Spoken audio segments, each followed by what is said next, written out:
Hey, it's Michael here. I want to talk about the thyromental distance. That's a big concept and term in anesthetics, particularly when it comes to airways. So here is a picture on the internet of a statue made by Rodin, and it is called the Thinker. And so, if you look at the picture here, you see the man is resting his mandible on his hand. Alright, so how is this relevant at all? Well, let me show you. They've named this part of the mandible the mental protuberance. So this whole area is called the mental protuberance, and here we even have windows, the so-called mental foramen. Alright, cool. The alveoli sockets, by the way, go to the tooth. That little window there, it's the mental foramen, the mental protuberance. Good. So, if I then go to this picture here, it's an X-ray of a man and an LMA is being put in. So here, that area there, that's the mental protuberance, and that's the thyroid. So we have this thyromental distance.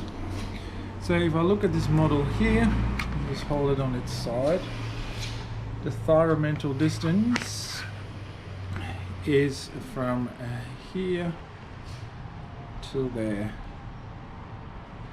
And what it indicates is the bend in the airway. So if I have this stylet next to the model, you can see it sort of goes through the mouth and then it needs to bend around to get into the airway.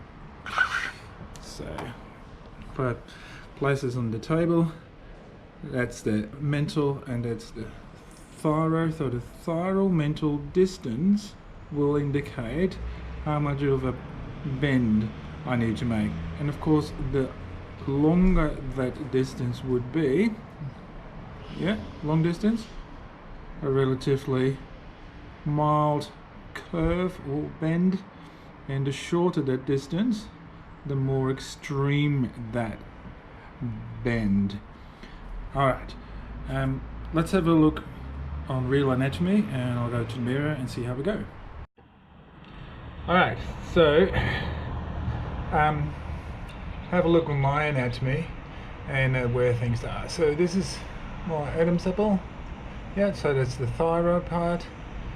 This is the mental protuberance of my mandible. So the thyromental distance. And then we'll look a little bit from the side.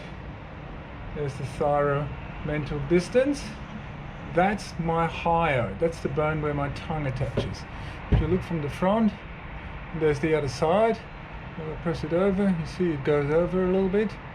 Alright, so for example, usually when we measure a good airway, this is a red size 5, we go from the angle of the mandible, which is here, we go forward, so that's the right size. But now if you look in situ, you can see it needs to go over this tongue and it needs to go past that hyoid bone there. Alright, cool. So that's what's happening there. Now, we'll have a look with this little stylet of how this works. So,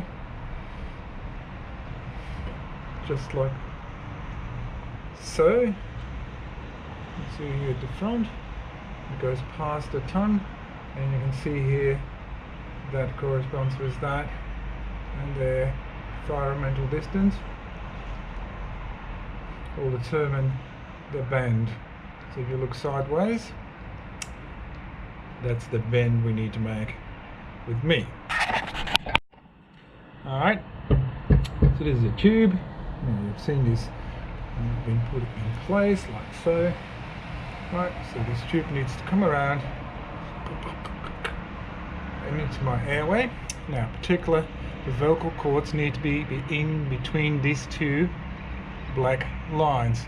So here is my thyroid. So in this voice box there, that's where my vocal cords are. So you can see these two black lines need to adjust here. That's my sternum. So you see if it is in the right spot. The end of the tube here, Adam's apple, two black lines. End of the tube sits on the top of my sternum. So it's easy to go too far. Just so you that in real life, I thought. Like it was.